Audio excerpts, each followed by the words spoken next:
O Programa de Integridade do Tribunal de Justiça de Minas Gerais virou referência nacional e está sendo adotado até por órgãos federais. Trata-se de um conjunto de ferramentas para manter a instituição comprometida com as leis, com a ética e contra as fraudes. Como funciona? E quais são os resultados que tornaram a iniciativa pioneira no país?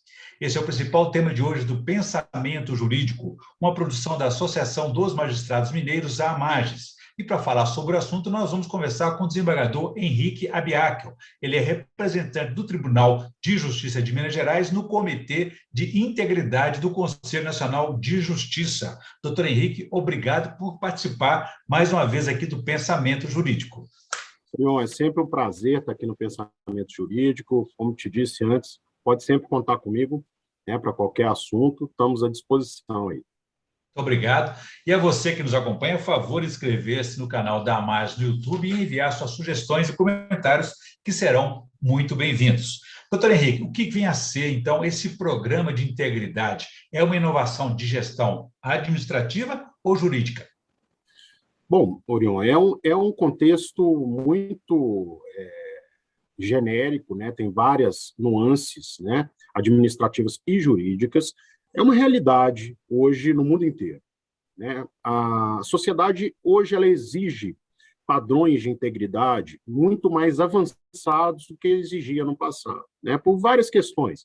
Questões até da própria mídia, das redes sociais, da informação, e nós, no Tribunal de Justiça de Minas Gerais, fomos, de fato, pioneiros, né? As instituições, elas vêm buscando, é uma questão que começou na iniciativa privada, e há relativamente pouco tempo as instituições públicas têm adotado programas de integridade. Nós fomos os primeiros no judiciário do Brasil, um dos primeiros no mundo, né? E isso vem inclusive, de outras administrações, da administração do desembargador Nelson Messias, o desembargador Gilson Lemes deu continuidade, os dois têm grande mérito nesse programa, e exige um compromisso muito grande da alta administração. Por isso que eu entendo até que tenha mais questão administrativa do que jurídica, mas, obviamente, Entendi. Tem fundamentos jurídicos. Entendi. Doutor Henrique, e por onde que passa? Tem efeito sobre a prestação jurisdicional com o julgamento de milhares de processos que chegam à justiça ou não? Bom, o programa de integridade, qualquer que seja, ele acaba redundando em uma maior eficiência da prestação jurisdicional, de qualquer tipo de serviço, público ou privado, né? Porque quando você age com integridade e transparência, você acaba prestando um melhor serviço. É claro que nós temos que separar aqui a atividade fim da atividade meio, né? A atividade fim, nossa, é a prestação jurisdicional. Para isso já havia regras, né? A LOMAN, os compromissos éticos, a própria conduta mais básica, né? Ela já está aí, né? O magistrado já está imbuído disso. Mas muitas vezes a gente não tinha orientação das atividades meio, né? Um conserto de uma parede no fórum, uma obra que era executado, o Tribunal de Justiça ele constrói, ele reforma, né? Então, a maior preocupação era otimizar a atividade meio para que a gente tivesse uma tranquilidade para exercício da atividade fim, que é a prestação jurisdicional. Então, seja, a gente pode dizer que... A gerência dos recursos públicos, né? A gerência dos recursos públicos, não é isso? Exatamente. E não só isso, até para contratar o melhor prestador, né, por uma questão de otimizar, de velocidade, de poder cobrar daquele prestador de serviço, né? Então, isso tem consequências muito grandes na prestação jurisdicional, que não são imediatas, mas nós já temos sentido uma melhora, até de imagem, né? Quando o judiciário tem uma imagem melhor, a população fica mais feliz, né? Quer dizer, o programa gera, então, essa credibilidade para a instituição que o adota, né? É bom junto à sociedade que precisa recorrer aos serviços públicos desse judiciário, né? É um ganha-ganha, né? É um ganha-ganha-ganha-ganha. Ele gera ganhos contínuos, né? Por quê? A população tem dá mais credibilidade, a população acredita mais no judiciário. A prestação é melhor. O erário fica mais preservado, né? Às vezes não é nem por uma... Eu não gosto de associar tanto a integridade a necessariamente práticas de anticorrupção. Não é necessariamente isso, é mais do que isso, é muito mais a boa utilização do dinheiro. Enfim, todo o contexto só tem vantagens, né? Então, por isso que eu acho que a sociedade ela tem estado tão interessada nessa cultura da integridade. É isso que eu acho que é interessante a gente pensar como cultura. É uma boa iniciativa e sem volta, né? Agora, o que motivou Minas a sair na frente e ainda a exportar esse modelo? Qual que é o diferencial?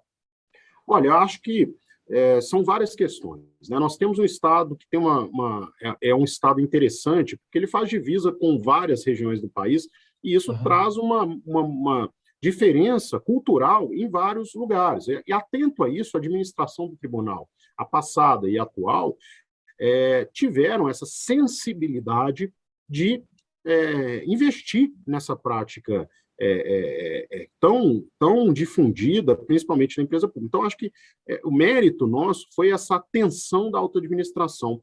Isso é uma questão que vem muito das administrações públicas, né? Seja de qual órgão for. Sim.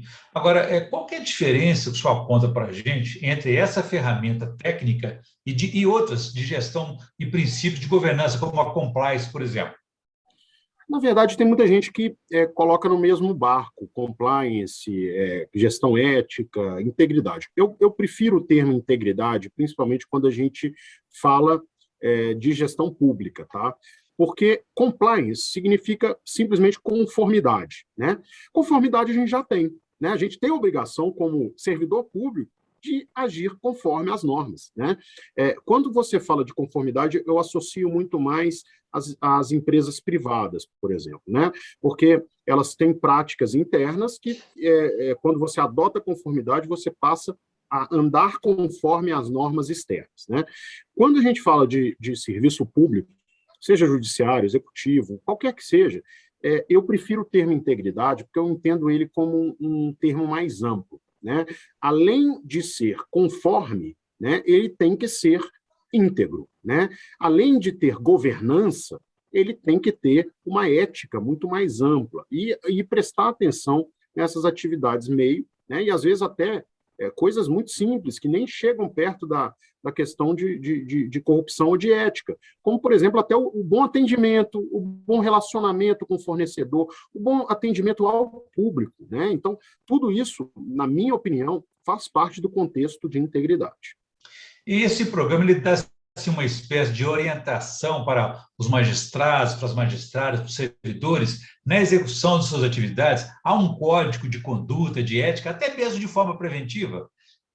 Temos sim, isso está, inclusive, difundido na página do Tribunal de Justiça, né? É muito fácil acessar, tá amplamente divulgado, é uma parte do qualquer programa de integridade, a divulgação dessas questões, porque não só os membros do tribunal têm que saber o que é o código, o que se exige dele, como o público também. A gente lida com o público, né? Então, esses códigos de ética, de conduta, tudo isso faz parte do programa. E tem que ser tem um disclosure, né, que é a divulgação ampla e restrita de todas essas informações. A única questão que a gente tomou um pouquinho de cuidado, que tem que haver um pouquinho de cuidado, é com a questão eventualmente de canal de denúncias, né? Porque como a gente lida com a prestação jurisdicional, uma parte, às vezes desatendida no momento de demanda jurídica, poderia tentar imputar uma conduta. Então a gente toma um pouco de cuidado com isso, mas isso não significa que a nossa ouvidoria não funcione. Pelo contrário, ela funciona muito bem. A ouvidoria, a corregedoria também faz parte de todo esse arcabouço. Então, esse programa de integridade dialoga com a corregedoria e também com a ouvidoria.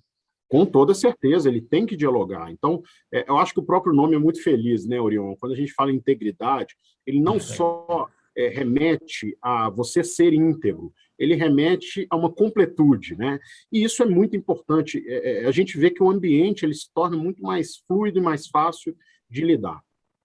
Sim. Agora, a gente tem experiência, tem a natureza humana, quer dizer, como é que a gente pode evitar fraudes, ainda que existam normas, regras para serem cumpridas? Vai haver uma fiscalização sobre isso? Sempre tem que haver, porque a punição, né, a fraude, o desvio, né, qualquer que seja, em qualquer grau, ele sempre vai fazer parte da natureza humana, né, não tem jeito, a gente não tem como dissociar isso. Né? O que a gente busca é evitar, até mesmo, a gente evita situações que às vezes acontecem sem querer, às vezes por uma falta de compreensão.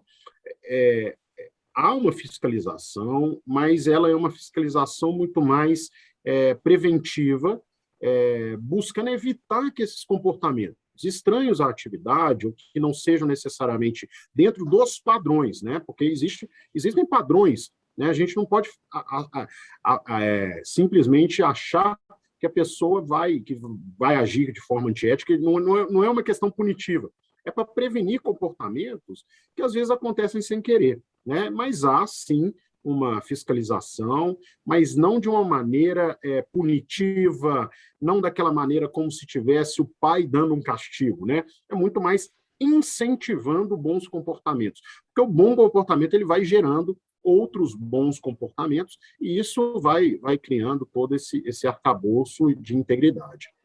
E hoje, quando se fala de administração pública, há uma preocupação ainda muito frequente a respeito de fraudes, de corrupção. E a gente sabe que o Tribunal de Justiça de Minas Gerais já regulamentou a lei anticorrupção empresarial. Mas as contratações públicas são sempre um desafio, né?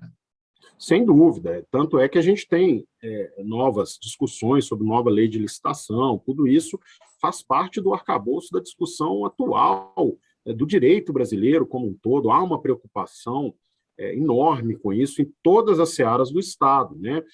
Eu vejo essa questão de anticorrupção, de padrões éticos, de contratações públicas, como apenas uma do quebra-cabeça da integridade. Ele é importante? Claro que ele é, não tem dúvida nenhuma, né? Mas é só um de todo esse mosaico, né, que forma o sistema de integridade.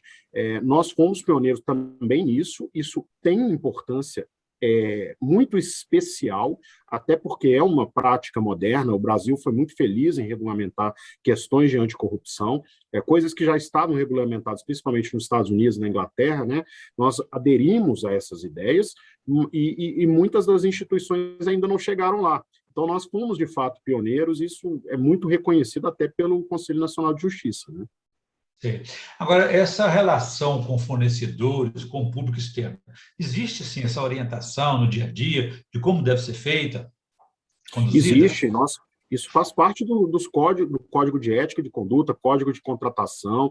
Todas essas orientações são passadas, né? Porque, como eu disse, a atividade meio é muito importante. Sem uma atividade meio bem executada, a prestação jurisdicional, que é a atividade fim, fica prejudicada, né? Então, tudo isso busca incentivar até o atendimento fica melhor, né? Você falou há pouco da credibilidade que a adoção dessas ferramentas pode trazer para a instituição que adota o programa, né? Agora, e no ambiente de trabalho, ambiente interno, ele fica mais leve, fica mais tenso, do tipo, não posso errar? Olha, tem várias formas de adotar práticas desse tipo, né? Nós conseguimos aqui uma adesão tão grande, muito feliz como que a gente conseguiu implantar isso, porque eu, pelo menos da minha parte, eu sinto um ambiente muito mais leve, né? Se não fosse, talvez de uma forma mais punitiva, né, talvez o ambiente ficasse pesado. Eu não sei como são em outras instituições. Nós agora fizemos uma resolução no CNJ para que todos os tribunais do país adotem práticas assim, e foi muito interessante até a forma como nós fizemos uma soft law, né? Nós não fizemos de forma impositiva, para deixar justamente para que cada tribunal estabeleça a melhor forma cultural, né? A gente tem tribunais do Oiapoque ao Chuí, né? E tem tribunais enormes e tem tribunais com 9 desembargadores, por exemplo, ou com 20 Sim. comarcas, como Sergipe. Então, realmente, cada estado ele vai ter uma forma. A nossa experiência foi uma experiência muito positiva. O ambiente no Tribunal de Justiça é muito leve. Agora, seja qual for o tamanho da instituição, né? Quer dizer, é um programa difícil de ser adotado, ou basta criar, ele funciona por si mesmo, ou depende, como você falou também aqui, do empenho da alta administração? Como todo programa, todo projeto de grande relevo, né, ele é um projeto que apresenta desafios, né? O mais importante é o compromisso da alta administração, o que nós temos aqui no nosso tribunal desde a administração passada e com essa também. Sem isso é impossível. Tanto é que nessa resolução 410 do CNJ, nós colocamos expressamente como um dos pilares o o envolvimento da alta administração do tribunal, seja qual ele for. Né? Então, essa normativa ela estabeleceu princípios e ela vai incentivar a adoção de integridade. E o mais interessante, o que nos dá muito orgulho, é que o nosso programa de integridade foi usado como inspiração para essas normas gerais. Né? Então, isso prova, isso demonstra claramente que o nosso programa está muito no caminho certo, né? Já trilhou o caminho certo, que a gente teve um grande sucesso com isso. Né? E o senhor esteve participando, então, no final de outubro, né, de um encontro nacional sobre o tema, né, e, naturalmente, levou a experiência de Minas Gerais para eles lá. Qual que é o primeiro passo para implantar o sistema de integridade nos tribunais? Bom, o primeiro passo foi dado, né, foi a adoção dessa resolução, porque nós não podemos, né, simplesmente achar que qualquer administração de tribunal do país vai ter a mesma acessibilidade que a nossa teve. Né? Alguns administradores de tribunal já demonstraram, né, a vontade de adotar essas práticas. Eu cito aqui até o exemplo do desembargador Pinheiro Franco, presidente do Tribunal de Justiça de São Paulo, que participou do painel comigo. Ele estava extremamente interessado na nossa prática, muito provavelmente vai ser um parceiro nessa adoção. Esse primeiro passo foi justamente a edição dessa resolução que busca, né, incentivar e tratar de princípios gerais. Vão haver tribunais que vão adotar isso rapidamente, outros não vão se interessar tanto, mas a tendência atual é essa. Né? Esse encontro foi muito interessante justamente para a gente divulgar essa iniciativa. Esse grupo de trabalho ele vem trabalhando de forma muito árdua nessa resolução há bastante tempo. Eu tive a honra de fazer parte representando a magistratura estadual e nós tivemos pessoas de altíssimo nível ali e conseguimos chegar num bom termo. Né? Então, a gente espera que as altas administrações dos tribunais adotem, né? Porque isso é uma prática muito boa para toda a população. E, além dos tribunais, parece que os órgãos federais também se interessaram por esse modelo de Minas Gerais. Como que a Controladoria Geral da União tomou conhecimento do programa e até está querendo adotá-lo ou já adotou? Olha, a CGU adotou nosso programa como parte do programa, né, porque, obviamente, ele sempre vai exigir adaptações, né, como exemplo, né, para adoção em municípios. Né. Há sempre uma rede muito grande entre pessoas que trabalham com integridade. Tanto é que, nesse grupo de trabalho, o ministro da CGU participou desse grupo de trabalho, o ministro da Justiça também, houve a participação de ministro do STJ. Então, há uma rede, né, e que as pessoas vão conhecendo, uma rede colaborativa, né, para divulgar esses programas, né, e aí acaba que o nosso programa se tornou conhecido, né, e com muito orgulho a gente, obviamente, fornece todas as informações possíveis para que a gente continue tendo um caminho em direção a um ambiente mais ético, mais íntegro em toda a sociedade. Né? E o mais importante... Foi bem interessar. A CGU se interessou bastante pelo nosso programa. Desculpa. O mais importante em tudo isso, seja federal, estadual, municipal, é sempre a defesa do patrimônio público e a transparência da gestão. Né? O senhor acha que os municípios brasileiros que não têm, geralmente, não contam com nenhum tipo de projeto dessa natureza? Eles podem ter acesso, podem também fazer uso dessa ferramenta? Sem dúvida nenhuma. Isso é uma tendência, como eu disse, da sociedade contemporânea. Integridade é algo essencial. Basta a gente ver os últimos tempos o quanto as práticas de corrupção nos chocou, nos incomodou, né? Então, é uma tendência da sociedade clamar por mais integridade, né? Então, é claro que, dependendo da instituição, vai ser mais ou menos complexo. Algumas das partes que formam esse mosaico vão ser menos ou mais importantes, de acordo com o perfil cada instituição, mas é completamente fácil montar esse mosaico. Não é fácil, né? Mas é completamente possível montar esse mosaico, seja em qualquer instituição e qualquer tamanho. E o caminho seria a adoção, então, de atividades de controle interno, auditoria pública, correção, prevenção, combate à corrupção, ouvidoria, é por aí? São várias ferramentas, né? Código de conduta, correição, canal de denúncias. Em alguns casos, você vai precisar de um canal de denúncias mais efetivo, em outros menos. Em outros casos, você vai ter que trabalhar muito processos administrativos. Depende muito do perfil da instituição, né? E aí é uma questão de adaptação mesmo, de conhecimento dos próprios membros daquela instituição, saberem, porque eles, obviamente, vão conhecer melhor do que qualquer um ali. E, no caso do tribunal, existe, então, esse canal também para alguém que queira fazer algum tipo de denúncia de atos irregulares. Sim, sim, com certeza, existe sim. Né? E, inclusive, pode ser feito até mesmo pela ouvidoria, né? Pela ouvidoria. Muito bem. Doutor Abiac, nós estamos na reta final do nosso programa. Tem mais uma questão para o senhor aqui. Eu já ouvi o senhor falar em política de gestão de riscos. O que vem a ser isso?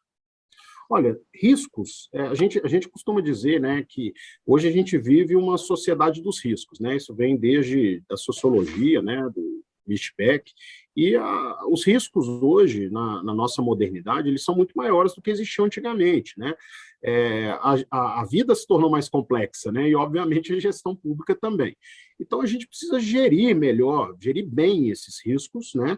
Para que eles não se concretizem. Risco é algo que pode se concretizar em uma lesão, em um problema, em uma gravidade muito maior. Então, gerir riscos significa ter controle e padrões éticos e às vezes até de procedimento, né, e de função para que esses riscos não se concretizem, né? Então, de uma forma bem simplificada, é mais ou menos nesse sentido. Muito bem. Bom, como a gente faz em cada encerramento da entrevista, a gente pede ao nosso entrevistado a indicação de leitura para a nossa audiência. O que o senhor tem para nós, por favor? Olha, eu queria indicar um livro que me interessou muito quando eu li. É um livro de literatura russa, né, do Nikolai Gogol, chama Almas Mortas, né? Um livro que é muito interessante, né? Esse livro ele trata, né, de uma pessoa desonesta, um funcionário público desonesto, né, na Rússia medieval, quase feudal, com servidão, em que ele negociava servos que tinham morrido e não havia ainda o registro da morte deles, e ele enriquecia com os impostos, né?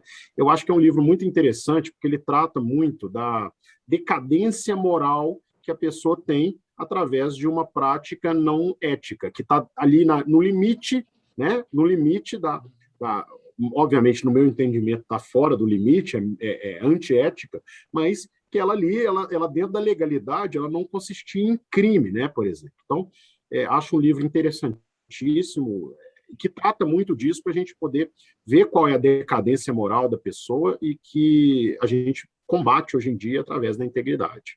Ela pode ser maior ou menor se não houver um controle ou limite para poder estabelecer o que é o certo e o que é o errado, né? Exatamente, é isso aí. Uma boa indicação, com certeza. Doutor Henrique Abiac, o desembargador do Tribunal de Justiça de Minas Gerais, nos falou para a gente aqui sobre esse programa interessante, inovador, de integridade do Tribunal de Justiça de Minas Gerais, que virou referência nacional e está sendo adotado aí até por órgãos federais. Doutor Abiac, muito obrigado pela entrevista, obrigado por participar do Pensamento Jurídico. Orion, é um prazer sempre estar aqui na Magis, tem um carinho muito grande, então contem sempre comigo aí. É um prazer. E a você que nos acompanhou até aqui, pode ver e rever essa entrevista nos canais da Magis, no YouTube, nas redes sociais e também no site da associação. Ficamos por aqui. Obrigado e até a próxima.